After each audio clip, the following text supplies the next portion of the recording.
A new day has dawned. A new people has awakened. Ignorance is now a fading memory of the past. No longer will we the people sit in silence and watch our beloved Bahamas disintegrate to crime, greed, and petty politics. Controversy TV, Season 6. No fair, no fair, no fair. It's on.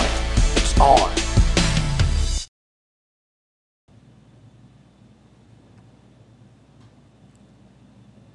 Hey Moss, what you saying, boy? I right here, looking at you in the newspaper. The Guardian. Yeah. No, I couldn't make it out there last night. What you doing now? Man, I in the studio live shooting the show. My good friend was supposed to come on the show, but he called at the last minute, say he couldn't make it. You right on East Street? Man, pull in the studio, let's do the show then. All right, bro. I'll cut the cameras off because I actually rolling now. I'll cut the cameras off and wait on you. All right, cool. Hi, I'm Jelani Cartwright from Stories, People, Places, Things. I'm Louis Georges from Untitled Creole. Why take a life? Can you give life? Pour qui ça va prendre la vie? Est-ce que vous pouvez bailler la vie? Stop. Think. Conflict resolution. You can resolve it. Rete, pensez, ou ka résoudre le problème là. Don't be another statistic, dead or incarcerated. Pas mettre tête ou dans numéro yo. Mourir ou dans prison. Hey, Celi Moss. You say, big boy? Stand on, man. Anything good? We got a show to do. All right, let's do it. In the newspapers, let's do it. I'm back, and I have on my stunner shades, because this is going to be a show of sunshine, fire, brimstone, and red. Mr. Moss himself is on the show, Celi Moss. Say goodnight to the Bahamian people. Good night, Bahamian people. I know back in the days you used to be famous, Celi, but are you becoming infamous now? What do you mean by that? Yeah, in the newspaper. I got the story. I read Bahama Press. I spoke to some people. I hear you actually caused the PM to close down the meeting. I mean, this is what they're alleging. Is this so, Mr. Moss? No, that's not true. But before we talk, right, tell me what happened last night at the Bamboo Town meeting. Well, basically it was a Bamboo Town meeting. There was an invite for Bamboo Town residents to come out because the Prime Minister wanted to come and apologize for Branville McCartney being in Bamboo Town. Mm-hmm. You know, so I wanted to go out and, you know, they were allowing persons to express their views. So I went up and, you know, I expressed my views and my support of Branville McCartney because, you know, when you look at Mr. McCartney... Wait, hold on now. Don't get into McCartney yet. I didn't make it to the meeting. As a matter of fact, I decided to take a step back from all this politics. You know, I haven't gone to any of the rallies. I haven't been to anything, you know, because it's getting very nasty and very dirty. And I applaud that you've decided now to step forward and do what you're doing. But I looked at the pictures, and based on what a lot of people were saying, that the majority of Bamboo Town supporters supported Branville McCartney. I was surprised at the sea of red shirts I saw at that meeting. Well, that's another issue. You know, first of all, you know, being there, in my view, at least 75% of the persons there were not from Bamboo Town. You understand? Also, even in terms of the council who said... Oh, you talk a little fast. Huh? You talk a bit fast. You said how many percent? In my view, I'd say probably about 75% of the persons that were at the meeting were not from Bamboo Town.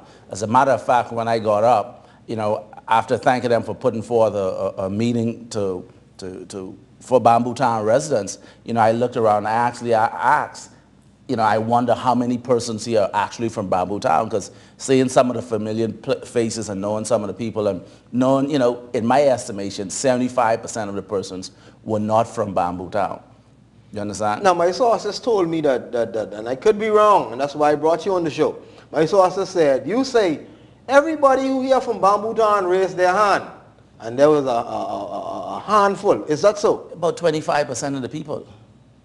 You know what I'm saying? But 25% of the people were not from, were from there. But you know what has got to me with these informations that are leaked out, right? Y'all, and I have to say y'all because you were there. Y'all let's say one thing, but then y'all don't show the proof. Okay, why I ain't see that picture? We don't need 25% people raising their hand. I mean, think about it. when you look at all the people that were there, it was like the FNMs were there. You had all the major cabinet ministers, a lot of them were there. So, you know, these people, they rolling through their entourage. You could see the FNM party supporters who are all the rallies. But, you know, one of the things I wanted to touch on, the Bamboo Town Council said that at the last meeting, it was a general consensus that the residents wanted Mr. McCartney to support, you know, the sale of BTC. I was there. To my recollection, you know, that is not true. That is not true. You understand what I'm saying? And I would think, had it been so, the gentleman surely would not have voted for it. So obviously that's a big conflict. But, you know, they party supporters, so you expect them to support their party. Now let me say this. You supported Mr. McCartney to the max, because I remember you doing a lot of filming with Mr. McCartney. I think you was working on a movie called My MP, or that sort of stuff. You were a die-hard supporter of Mr. McCartney. No. I'm not a die-hard supporter of anybody. I'm a die-hard supporter of the Bahamas. Mr. McCartney happened to be the Member of Parliament in Bamboo Town. The gentleman was doing good work in Bamboo Town, and I support anybody that's doing work on behalf of the Bahamian people. Do you still support Mr. McCartney? Yeah, I support Mr. McCartney because, see, here's the problem with our country. You know, when we find people doing good work for Bahamians, we ought to support them. It's incumbent upon us to support them, because here's the alternative if we don't. You know, you send messages to people out there that want to do good, and then when they see a man doing good and you cut him down, they say, you know what, man, let me stay back and I'm not going to offer. And the flip side of that is you have unscrupulous people who now know that they could be rewarded for work that they did not do. Moss, that is the wrong message to send. You believe in success and completion, right? What do you mean? It's quite simple. Do you believe in success? Do you believe in achievement? Do you believe in completion? Well, I mean, it sounds like you have a trick question. Make your point.